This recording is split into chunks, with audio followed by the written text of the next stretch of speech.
Hello students, today our topic is Python programming, and in this lecture we are going to discuss an application or an app related to Python programming that is called PyDroid 3। तो आज आप देख पा रहे होंगे, mobile की screen में share कर रहा हूँ आपके सामने सभी के।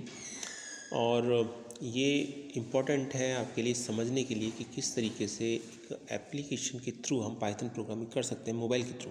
तो you need not to have a computer for this purpose. Programming सीखने के लिए कंप्यूटर नहीं भी है तो भी आपके लिए कोई प्रॉब्लम वाली बात नहीं है। आप इस ऐप का यूज़ करके आसानी से पाइथन के प्रोग्राम्स को बना सकते हैं। तो क्या करना है आपको? सबसे पहले आपको करना ये है कि इस PyDroid 3 को प्ले स्टोर से जाके डाउनलोड कर लीजिएगा। क्लियर है? आप और सर्च कीजिएगा, सर्च करने पर आपको इजीली मिल जाएगा PyDroid 3, डाउनलोड कर लीजिएगा। ये आप देख पा रहे होंगे टॉप लेफ्ट कॉर्नर पर PyDroid 3 PY3 के नाम से लिखा हुआ है। तो ये PY3 एप्लीकेशन जो है ये है आपकी PyDroid 3 पाइथन के प्रोग्राम्स। आप स्मॉल प्रोग्राम्स तो बना ही सकते हैं अपने 9th-10th लेवल के सभी। क्लियर है? तो अभी मैं आपको बताऊंगा इस पर यूज़ कैसे करना, और साथ साथ हमें इसमें डिस्कस होगा कि प्रोग्राम किस तरीके से बनाए जाते हैं PyDroid 3 का यूज़ करते हुए। तो क्लिक कीजिए इसके ऊपर, देखिए तो इस तरीके से स्क्रीन ओपन होगी आपके सामने। यहाँ पर 1 लिखा हुआ है, तो ये फर्स्ट लाइन होगी जो भी हम कुछ यहाँ पे लिखेंगे। चलिए एक प्रोग्राम बनाते हैं, और हम प्रोग्राम बनाते हैं एक प्रोग्राम बनाते हैं और फॉर लूप की हेल्प से, क्योंकि लूप चल रहा था हमारा, तो लूप की हेल्प से एक प्रोग्राम बनाने की कोशिश करेंगे।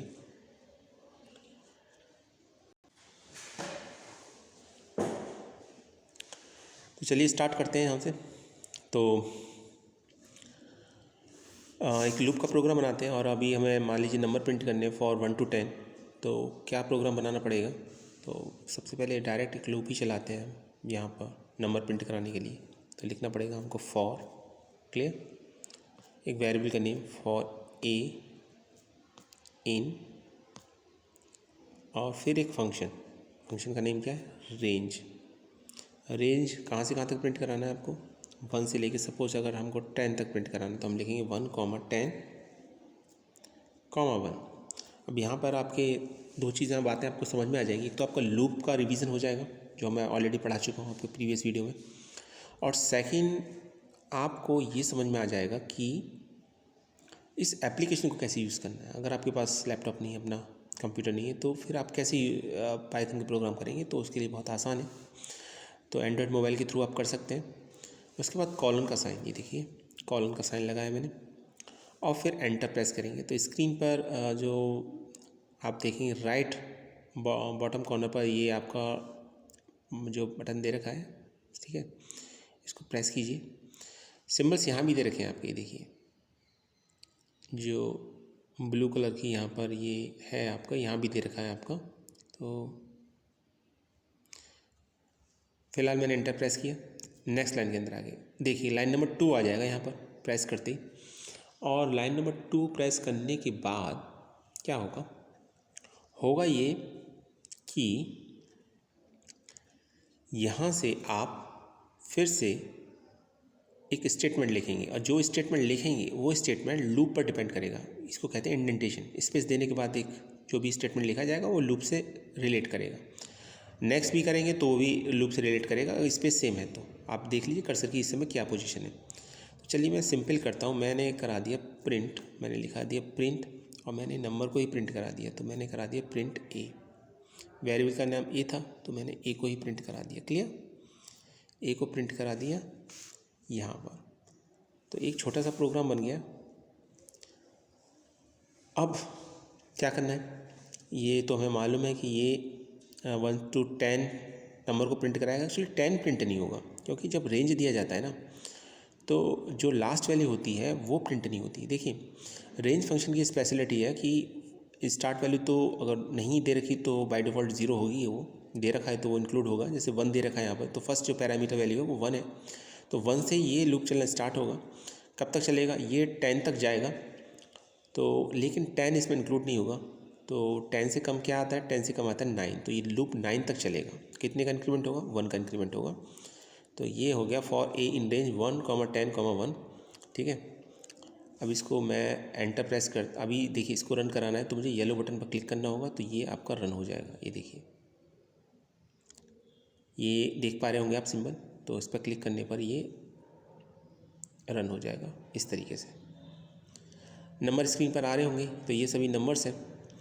ये जो वीडियो है आप स्पेशली इसको मोबाइल पर ही देखिएगा, मोबाइल पर करने की कोशिश भी कीजिएगा उसको समझने के बाद कि किस तरीके से होता है आपका ये प्रोग्राम रन होता है, कैसे हम प्रोग्राम को कर सकते हैं इसके अंदर, तो आपको क्लियर हो जाएगा। बैक जाना है आपको, तो ये बैक बटन लेफ़्ट कॉर्नर पर दे रखा है, आप बैक जा सकते हैं। ये हम वापस प्रोग्राम पर आ जाएंगे, पोर्शन पर। ऊपर 3 डॉट पर जाइए आप, यहाँ देखिए क्या दे रखा है, undo redo search go to line, तो अंडू रीडो करना है तो यहाँ से, ठीक है। और ये जो बल्ब का सिंबल है यहाँ पर जाएंगे तो यहाँ कुछ और पॉइंट्स दे रखे हैं, get names, go to assignment, go to definitions. तो यहाँ ये आपके मतलब का नहीं है फ़िलहाल, बेसिक के लिए यहाँ आपको ज़रूरत पड़ सकती है। कोई न्यू फाइल ओपन करना चाह रहे हैं, या पहले से कोई एग्जिस्टिंग फाइल ओपन करना चाह रहे हैं, या सेव करना चाह रहे हैं प्रोग्राम को, या फिर प्रोग्राम की कोई दूसरी फाइल बनाना चाह रहे हैं, क्लोज़ करना चाह रहे हैं, या रिसेंटली ओपन फाइल्स को देखना चाह रहे हैं, तो ये फिर यहाँ पर जाके फाइल वाले ऑप्शन पर क्लिक कर दीजिएगा आप। क्लियर है। और ये 3 लाइन्स पर जाएंगे तो ये देखिए फिर से सिंबल मिलेंगे, ये सॉफ्टवेयर से रिलेट करते हैं ये सभी, तो इसकी भी आपको ज़रूरत नहीं पड़ेगी आई थिंक, ठीक है। और प्रोग्राम के में जो भी टाइप करना है ये तो दे ही रखा होगा आपको, इसमें से स्पेशल सिंबल जो भी आपको आसानी से मिल जाएंगे, तो प्रोग्राम टाइप करते समय उतनी कोई प्रॉब्लम आने वाली नहीं है। चलिए अभी इसी प्रोग्राम को थोड़ा अलग तरीके से करने की कोशिश करते हैं। आई थिंक सॉफ्टवेयर के बारे में तो आपको आइडिया लग चुका होगा। सॉफ्टवेयर का नाम है पाइड्रॉइड 3, ठीक है, और प्ले स्टोर पर आसानी से मिल जाएगा, ये डाउनलोड कर लीजिएगा। प्रोग्राम रन करना बहुत आसान है, जितनी लाइन होंगी उतनी लाइन के अंदर प्रोग्राम शो करेगा। और आपको एक तो फाइल ऑप्शन ये ध्यान रखना है, क्लियर है, ये आपके मतलब का है। और एक ही ज़रूरत पड़ी तो अगर कुछ अंडो रीडो करना है तो आगे पीछे करना है तो वो देख लीजिएगा, कुछ सर्च करना है तो वो भी देख सकते हैं। चलिए देखिए मैं आपको सेव करके दिखाता हूँ। इसको मैंने सेव कर दिया। तो यहाँ पर आप कहाँ सेव करना चाह रहे हैं, लोकेशन मांगेगा, आपने इंटरनल स्टोरेज दे दी। यहाँ किसी भी आप फोल्डर में जहाँ भी आप सेव करना चाह रहे हैं तो आप डॉक्यूमेंट्स में सेव कर दीजिए, ठीक है। तो आपने यहाँ पर सेव कर दिया, क्लियर। तो इसमें याद रखिएगा आपको फ़ोल्डर सेलेक्ट करना पड़ता है, और फ़ोल्डर सेलेक्ट करने के बाद फिर आपको वहाँ फाइल सेव कर देनी होती है। आपको यहाँ नेम देंगे, फिर इसके बाद जब फ़ोल्डर सेलेक्ट हो जाएगा तो नेम देंगे, और जो एक्सटेंशन होता है वो .py होता है, तो यहाँ नाम दे दीजिए आप अपना, py को रहने दीजिए चाहे तो। जैसे मैंने कुछ नहीं सिंपल रखा, मैंने p1 लिख लिया, तो मैंने p1 लिखा, तो हम लिखेंगे यहाँ p1.py, तो p1.py लिख दिया। तो py से पाइथन का प्रोग्राम एक्सटेंशन है, उससे सेव होता है ये, तो ये सेव हो गया आपका, तो ये प्रोग्राम सेव हो गया।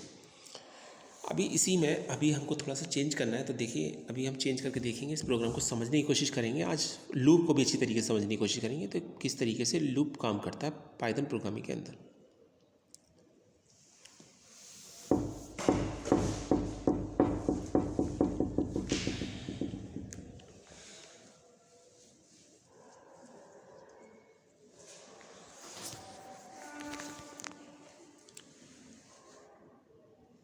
चलिए देखते हैं आगे।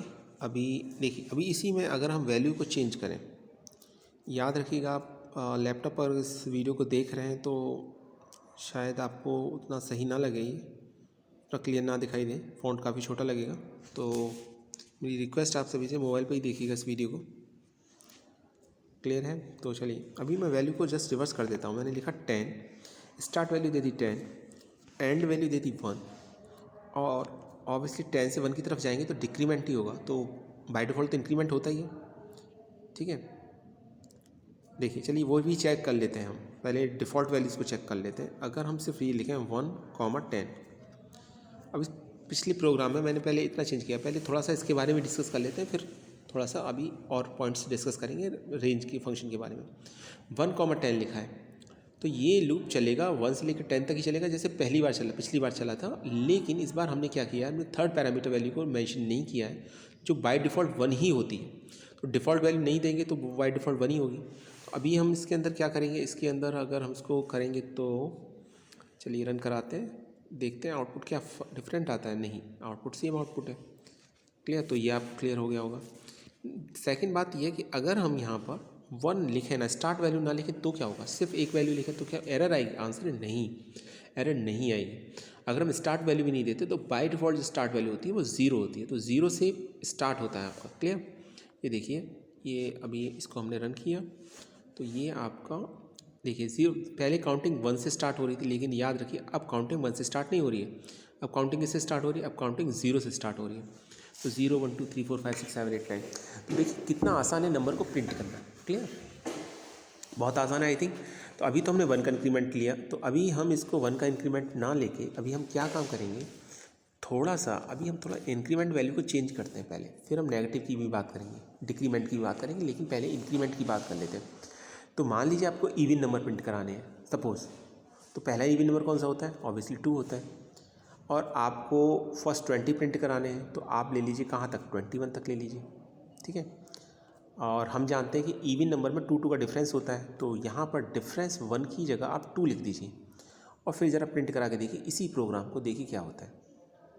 2 4 6 8 10 12 14 16 18 20। अगर आप 21 नहीं लेते तो 20 लेते तो 20 नहीं आता फिर उसमें, क्योंकि याद रखिएगा हमें लास्ट +1 वैल्यू लेनी होती है। अगर हमें 20 तक प्रिंट कराना है तो 21 लेंगे, हमें 10 तक प्रिंट कराना है मान लीजिए तो हम 10 तक लेंगे। लास्ट वैल्यू से हमें हमेशा एक ज़्यादा लेते हैं। तो ये इसकी एक खास बात है। चलिए, तो ये क्या प्रोग्राम बना, ये फर्स्ट 20 इवन नंबर प्रिंट करने का प्रोग्राम बन गया। कितना छोटा सा प्रोग्राम है और सिर्फ 2 लाइन का प्रोग्राम है। क्लियर है?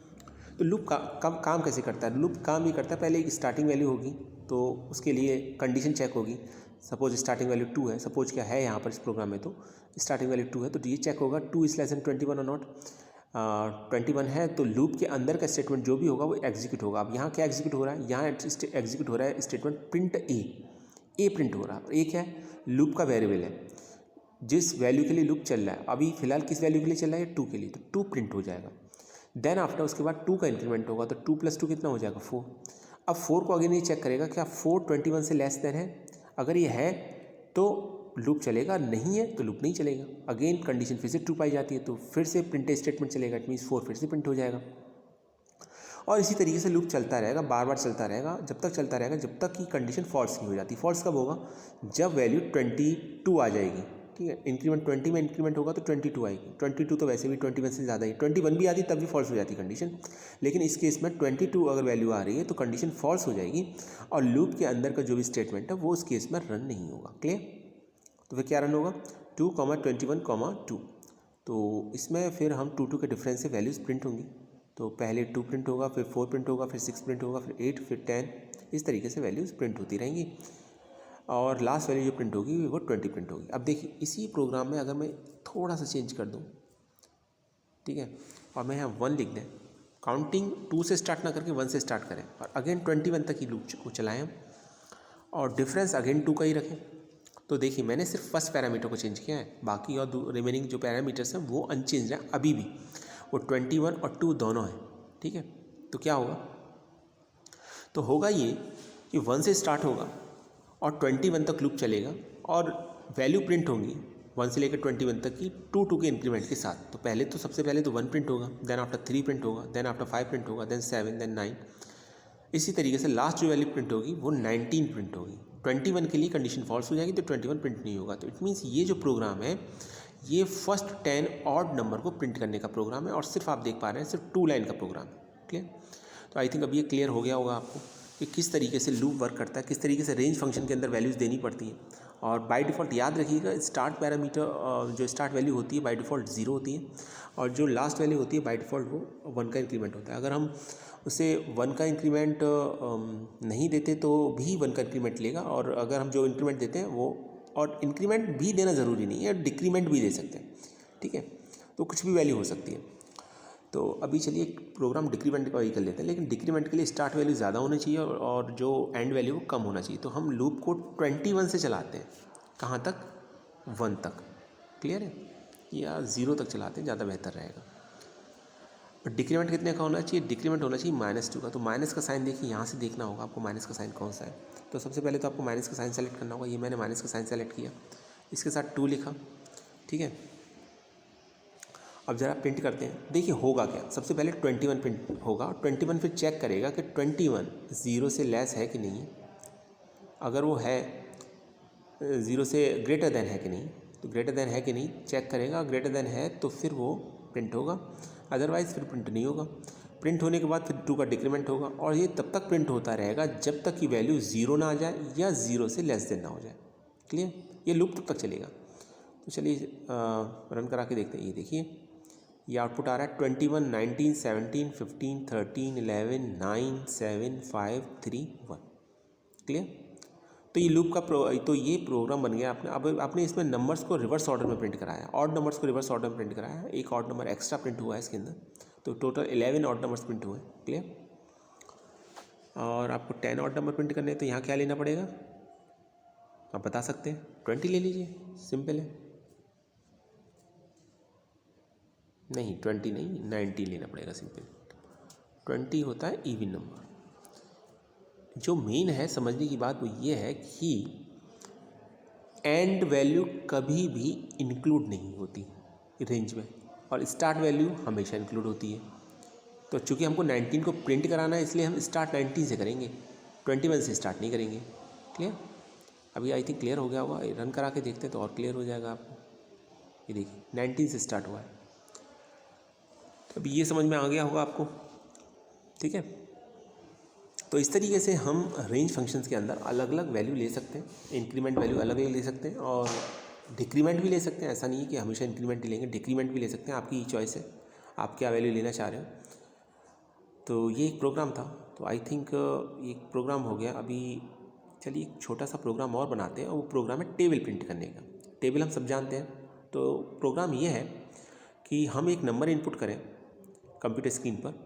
जैसे फॉर एग्जांपल मैंने 5 प्रिंट किया या 6 प्रिंट किया, 10 प्रिंट किया, वट एवर कोई एक इंटीजर नंबर होगा, तो उसकी टेबल प्रिंट हो जाए। तो अगर हम 5 प्रिंट कर रहे हैं तो 5, 10, 15, 20, 25, 30 ये प्रिंट हो जाए वन बाई वन। वो नंबर कुछ भी हो सकता है, जो भी नंबर प्रिंट करेंगे उसकी टेबल प्रिंट होगी। तो उसके लिए एक प्रोग्राम बनाना है। तो चलिए प्रोग्राम स्टार्ट करते हैं। मैं इसी में मॉडिफिकेशन कर देता हूँ थोड़ा सा, अलग से न्यू फाइल ले जाके ओपन करने की ज़रूरत नहीं है, वो भी कर सकते हैं। चाहो तो यहाँ से न्यू फाइल जाके ओपन कर सकते हैं, न्यू फाइल ओपन हो जाएगी। चलिए एक प्रोग्राम बनाते हैं। अब प्रोग्राम क्या है, प्रोग्राम है एक ईवी नंबर प्रिंट करने का, सॉरी टेबल प्रिंट करने का। ईवी नॉट का तो हो चुका है प्रोग्राम। और फर्स्ट एंड इवन नंबर कैसे प्रिंट होते हैं, फर्स्ट एंड ऑड नंबर कैसे प्रिंट होते हैं, वो हम दोनों देख चुके हैं, रिवर्स ऑर्डर में भी और डिक्रीजिंग ऑर्डर में भी और इंक्रीजिंग ऑर्डर में भी। ये 2 तरीके से हमने देख लिया उसे ऑलरेडी। तो अब हमारा टारगेट है बेसिकली कि हम किस तरीके से टेबल प्रिंट करें। क्लियर। तो टेबल प्रिंट करने के लिए क्या करना पड़ेगा, टेबल प्रिंट करने के लिए आपको लिखना पड़ेगा नम, और नम के बाद लिखना पड़ेगा आपको इक्वल। ये लिख दिया मैंने इक्वल। इसके बाद आप डेटा टाइप बताइए, डेटा टाइप क्या है उसका, इंट। इंटीजर टाइप की वैल्यू लेनी है, इंटीजर टाइप की वैल्यू होती है जिसका हमें टेबल प्रिंट करनी है। उसके बाद इनपुट फंक्शन, पैरेंथेसिस के बाद इनपुट, तो हम लिखेंगे इनपुट। ठीक है। आप कीबोर्ड यूज कर सकते हैं इसका, जैसे मैं कर रहा हूँ वैसी तरीके से आपको टाइप करना है इनपुट। फिर एक ब्रैकेट और लगाना पड़ेगा, ब्रैकेट यहाँ से भी ले सकते हैं, आपकी चॉइस है। तो आपके पास ऑप्शन बहुत है, यहाँ से भी ले सकते हैं, यहाँ से भी ले सकते हैं, नम की पैड से भी ले सकते हैं आप। फिर डबल कोट्स का साइन, क्योंकि आपको स्ट्रिंग टाइप करनी है। और क्या टाइप करना है आपको, टाइप करना है आपको एंटर एनी नंबर। ठीक है। तो मैंने लिखा एंटर एनी। देखिए कलर चेंज हो रहा है, जो ये बता रहा है हमको कि ये एक स्ट्रिंग है। एंटर एनी नंबर, एक नंबर हो गया ये। और फिर हम स्पेस देके कॉलन का साइन और बना देते हैं ताकि मैसेज थोड़ा देखने में अच्छा लगे। ठीक है। बाहर आए कर्सर के हम, आप फिंगर को बाहर अपनी पॉइंट आउट कीजिए जहाँ भी है, तो वहाँ कर्सर पहुँच जाएगा आपका। उसके बाद एंटर प्रेस कर दीजिए। लेफ़्ट राइट कॉर्नर पर आप देख पा रहे होंगे स्क्रीन पर, ठीक है, जो एरो का सिंबल बना हुआ है उसे प्रेस करेंगे तो आप न्यू लाइन में चले जाएंगे, नेक्स्ट लाइन में पहुँच जाएंगे, लाइन नंबर 2 स्टार्ट हो जाएगी आपकी। अब क्या करना है आपको, नंबर तो इन पर एंटर हो गया कि नंबर किस नाम से है, नम नेम से है। अभी हमको करना यह है, हमें लूप चलाना है। ठीक है। तो लूप चलाना है, तो चलिए इसके लिए तो पहले फॉर लूप लेते हैं। तो हमने लिया फॉर लूप, तो फिर पिछली बार की तरह लिखेंगे फॉर ए इन। अब यहाँ रेंज क्या लें? देखिए 5 नंबर है जो भी, तो उसका नंबर का मल्टीप्लाई पहले किससे होगा? 1 से, फिर 2 से, फिर 3 से, और लास्ट किससे होगा? 10 से। तो इसका मतलब उस नंबर का कंटिन्यूस मल्टीप्लाई होगा 1 to 10 सभी नंबर से। तो हम एक लूप चलाएंगे इस तरीके से कि 1 to 10 सभी नंबर्स कवर हो जाए। तो हम लिखेंगे 1, 11, क्योंकि एक ज़्यादा लेते हैं, 10 तक चलाना है तो 11 लेते हैं। ये मैं पिछली बार ही बताया था आपको, दोबारा से एक बार और बता देता हूँ, रिमाइंड करा देता हूँ। और इंक्रीमेंट तो 1 का होता है बाय डिफ़ॉल्ट, तो 1 लिखें ना लिखें थर्ड पैरामीटर कोई फ़र्क नहीं पड़ता, लेकिन चलिए फिर भी लिख देते हैं आसान बनाने के लिए, मुश्किल बनाने की ज़रूरत नहीं है प्रोग्राम को। और फिर उसके बाद कॉलन का साइन, ये प्रेस कर दिया मैंने, कॉलन का साइन, और देन आफ्टर एंटर प्रेस करेंगे। क्या करना है आपको? अब आपको टेबल प्रिंट करनी है पर्टिकुलर किसी गिवन नंबर की। क्लियर?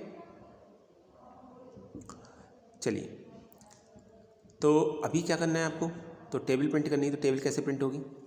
टेबल ऐसे प्रिंट होगी कि इसमें आपको लिखना पड़ेगा प्रिंट स्टेटमेंट, और प्रिंट स्टेटमेंट में क्या देना पड़ेगा? प्रिंट स्टेटमेंट वही देना पड़ेगा जो हम प्रिंट कराना चाहते हैं। हम क्या चाहते हैं? हम चाहते हैं नंबर का पहले 5 से मल्टीप्लाई शो करें। तो हम लिखेंगे नम, यानी जो भी नंबर है, वटेवर जो भी नंबर हमने at the time of input दिया वो। तो चूँकि वेरिएबल है तो उसे एज इट इज़ लिखेंगे, कोई उसको डबल कोट्स में लिखने की ज़रूरत नहीं है। उसके बाद कॉमा लगाएंगे। कॉमा लगाने के बाद हमें एक सिंबल शो करना है, और वो सिंबल क्या शो करना है? क्रॉस का, ताकि ये पता चले कि 5, जैसे मान लीजिए नंबर 5 है तो शो करे 5 क्रॉस 1 इज इक्वल टू 5, इस तरीके से शो करे। तो क्रॉस का जो साइन होगा, ठीक है, जो मल्टीप्लाई बोलते हैं, तो वो तो एक कैरेक्टर या एक स्ट्रिंग होगा, तो उसको रिप्रेजेंट कैसे करेंगे? उसको रिप्रेजेंट करेंगे हम डबल ए सिंगल कोट्स के अंदर। तो मैं डबल कोट्स ही मेंशन कर देता हूँ। तो यहाँ आप मेंशन कर दीजिए स्टार कैपिटल एक्स लेते हैं। क्लियर है? और फिर से साइन को क्लोज कर देते हैं। याद रखिएगा, एक बात याद रखिएगा कि जब कभी भी हम वेरिएबल से स्ट्रिंग को या स्ट्रिंग से वेरिएबल को सेपरेट करते हैं, तब हम हमेशा, ठीक है, तब हम हमेशा कॉमा लगाते हैं। क्लियर? अब फिर से हमें एक नंबर लेना है, कौन सा? ए, क्योंकि नंबर का किससे मल्टीप्लाई होगा? ए से। ए की वैल्यू क्या है? पहले 1 होगी, फिर क्या होगी? 2 होगी, फिर क्या होगी? 3 होगी, फिर क्या होगी? 4 होगी। देखिए, टेबल प्रिंट करा रहे हैं तो ऐसी तो नंबर प्रिंट कराएंगे। फॉर एग्जाम्पल 5 की टेबल प्रिंट करा रहे हैं तो हम पहले मैसेज आना चाहिए 5 × 1 is equal to 5, 5 × 2 is equal to 10, इस तरीके से मैसेज प्रिंट होना चाहिए। अब इसमें जो 5 और 1 है, ये नंबर जो है ये तो अननोन है, ये वेरिएबल है। तो ए की वैल्यू तो जो जिस टेबल में ए और नम की वैल्यू तो हम ऑलरेडी प्रिंट करा चुके हैं, और जो ए की वैल्यू होगी जो 1 से लेकर 10 तक का जिसकी थ्रू मल्टीप्लिकेशन हो पा रहा है, वो तो हमें लूप से मिल रही है। तो हम यहाँ पर फिर लिखेंगे कॉमा ए लिखेंगे ताकि उसका मल्टीप्लाई हो जाए। तो हमने यहाँ ए लिख दिया। ए के बाद फिर से मुझे एक स्ट्रिंग प्रिंट करानी है। अब क्या प्रिंट कराना है? इक्वल टू का साइन भी तो प्रिंट कराना है। तो डबल कोट्स के अंदर इक्वल टू लिखेंगे, डबल कोट्स लिखा और यहाँ पर इक्वल प्रिंट कर दिए, तो equal as it is print हो जाएगा। ये देखिए, चलिए यहाँ से लेते हैं सिंबल, यहाँ आसानी से मिल जाएगा, ये रहा। क्लियर? तो ये हो गया। फिर से इसके हमें सेपरेट करना है एक ऐसे एक वैल्यू के साथ, तो फिर से हम कॉमा लगाएंगे। कॉमा लगाने के साथ हमें किसके सेपरेट करना है? हमें सेपरेट करना है इसको नम इंटू ए से सेपरेट करना है। नम इंटू ए से सेपरेट करना है। नम इंटू ए से सेपरेट कर दिया हमने। तो num cross num comma x comma a is equal to num star a. तो जो नम होगा, नंबर होगा, उसका मल्टीप्लाई कैसे हो जाएगा? उसका मल्टीप्लाई हो जाएगा आपका ए से, ए के साथ उसका मल्टीप्लाई हो जाएगा। ठीक है? तो चलिए, ये हो गया आपका। तो अभी ये स्टेटमेंट कितनी बार चलेगा? ये स्टेटमेंट 10 टाइम चलेगा। हर बार नम की वैल्यू तो सेम रहेगी, वैल्यू किसकी चेंज होगी? ए की। तो नम की वैल्यू अगर 5 है तो 5 में पहले 1 का मल्टीप्लाई होगा, फिर 2 का, फिर 3 का, फिर 4 का, फिर 5 का, फिर 6 का, और इक्वल टू करके जो भी दोनों का मल्टीप्लिकेशन होगा वो इक्वल टू में शो कर देगा। तो ये एक छोटा सा प्रोग्राम था जो ये शो कर रहा है कि किस तरीके से एक नंबर की टेबल को प्रिंट कराया जा सकता है। चलिए रन करा के देखते हैं। ये येलो बटन पर क्लिक कर दीजिए, ये प्रोग्राम रन हो जाएगा और टेबल नंबर की प्रिंट हो जाएगी यूजिंग फॉर लूप। क्लियर? देखते हैं। एंटर एनी नंबर, सबसे पहले मैसेज ये आएगा, एक नंबर मांगा जाएगा। तो चलिए 5 में बार बार कह रहा था, लेकिन 5 नहीं करते। आप कहेंगे कि कुछ और नंबर लेते हैं, 7 लेते हैं। 7 का देखिए, okay, there is a mistake. क्या मिस्टेक है इसके अंदर? 3 टाइम्स मल्टीप्लाई हो रहा है। यहाँ हमने रेंज नहीं लिखा, रेंज लिखना था हमको। तो आप कहोगे सर एरर आनी चाहिए थी। ये अक्सर गलतियाँ हो जाती हैं, स्टूडेंट से हो जाती हैं, और मैंने भी उतना ध्यान नहीं दिया इसमें। ये देखिए, आपने ये कॉन्सेप्ट नहीं पढ़ा होगा, इसको टपल बोलते हैं। तो टपल क्या होता है? एक टाइप का सीक्वेंस होता है जिसमें डिफरेंट टाइप्स के एलिमेंट अरेंज किए जाते हैं, एक सीक्वेंस में अरेंज किए जाते हैं। तो यहाँ पर ये सीक्वेंस के एलिमेंट है, टपल के एलिमेंट है, इसलिए लूप इन तीनों वैल्यू के लिए चल रहा है, 1 के लिए, 11 के लिए, 1 के लिए, 3 डिफरेंट वैल्यूज़ के लिए चल रहा है। लेकिन हम रेंज लिखेंगे तो फिर वो फंक्शन के लिए वर्क करेगा, ये भी याद रखिएगा, एरर नहीं आएगी। ठीक है, तो अगर एग्जाम में ऐसा भी क्वेश्चन आ जाता है, रेंज हटा दिया आपसे पूछा जाए, तो आप ये मत देख लीजिएगा, उसको पहले देख लीजिएगा, वेरीफाई कर लीजिएगा कि वहाँ सीक्वेंस है या रेंज फंक्शन है। चलिए ठीक है, मैं आपको डिफरेंस बताता हूँ। देखिए, अब मैं प्रिंट कराऊँगा तो अब टेबल प्रिंट होगी। ये देखिए, एंटर एनी नंबर 7, अब ये मैंने कराया एंटर, ये देखिए टेबल प्रिंट हो गई। आई थिंक क्लियर हो गया आपको। 7 × 1 = 7, 7 × 2 = 14, 7 × 3 = 21। इस तरीके से टेबल प्रिंट हो रही है। तो 7 क्या था? नम। 1 2 3 कहाँ से आए? लूप के ए वेरिएबल से। ठीक है, क्रॉस और इक्वल कहाँ से आए? स्ट्रिंग है, एज इट इज प्रिंट किया। और 7 14 21 कैसे आया? हमने इसको मल्टीप्लाई करके हासिल किया। किस में? 7 में 1 का मल्टीप्लाई करके, मतलब नम में ए का मल्टीप्लाई करके इसको अचीव किया। क्लियर है? तो ये आपके टेबल हो गई। आई थिंक अब ये क्लियर हो गया होगा। चलिए, एक छोटी सी बात और बतानी थी आपको, और एक बात बताना था, नेस्टेड लूप, ये स्टेटमेंट जो बार बार होते हैं, ठीक है, तो ये कोई ज़रूरी नहीं कि ये हमेशा कोई एक स्टेटमेंट हो। जैसे मैंने यहाँ पर एक स्टेटमेंट लिखा प्रिंट ए, और फिर यहाँ पर एक स्टेटमेंट और दे दिया, मैंने लिखा मान लीजिए प्रिंट, और यहाँ लिखा डबल कोट्स के अंदर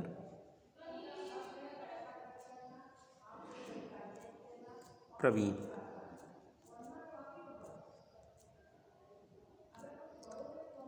क्लियर है?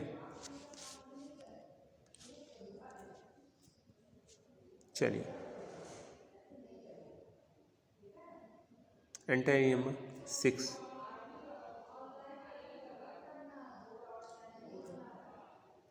देखिए 1 प्रवीण, 2 प्रवीण, 3 प्रवीण, 4 प्रवीण, 5 प्रवीण, 6 प्रवीण, 7 प्रवीण, 8 प्रवीण, 9 प्रवीण, 10 प्रवीण। क्या हो रहा है इसके अंदर?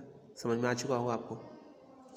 हो ये रहा है इसमें कि ये जो दोनों स्टेटमेंट है, प्रिंट और प्रिंट प्रवीण, जितनी बार लूप चल रहा है उतनी बार ये स्टेटमेंट प्रिंट हो रहे हैं। तो ये इसको बुलाया था ब्लॉक ऑफ स्टेटमेंट। तो इंडेंटेशन के बाद हम जितने भी स्टेटमेंट देते हैं वो सभी उस लूप का पार्ट बन जाते हैं, याद रखिएगा, जैसे हमने यहाँ दिया है इसमें।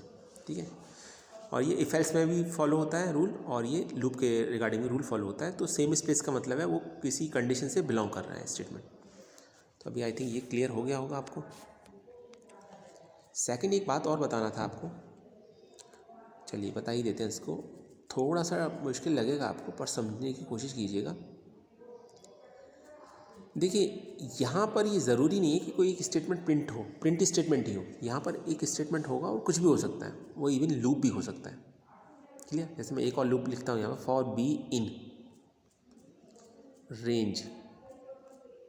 ठीक है, और मैंने यहाँ लिखा 1, 5, 2।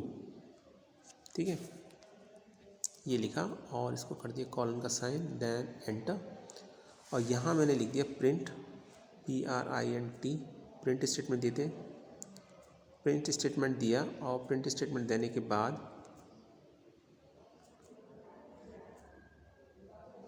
यहाँ हम देंगे, यहाँ पर अपना नेम दे देता हूँ। चलिए मैं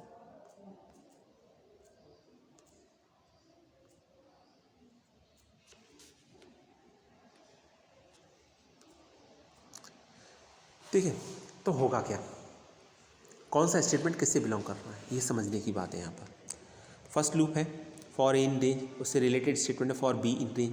रेंज जो भी है, वट एवर जो भी रेंज है, अभी हम उसकी बात नहीं कर रहे हैं, हम बात कर रहे हैं किसकी डिपेंडेंसी किस पर है।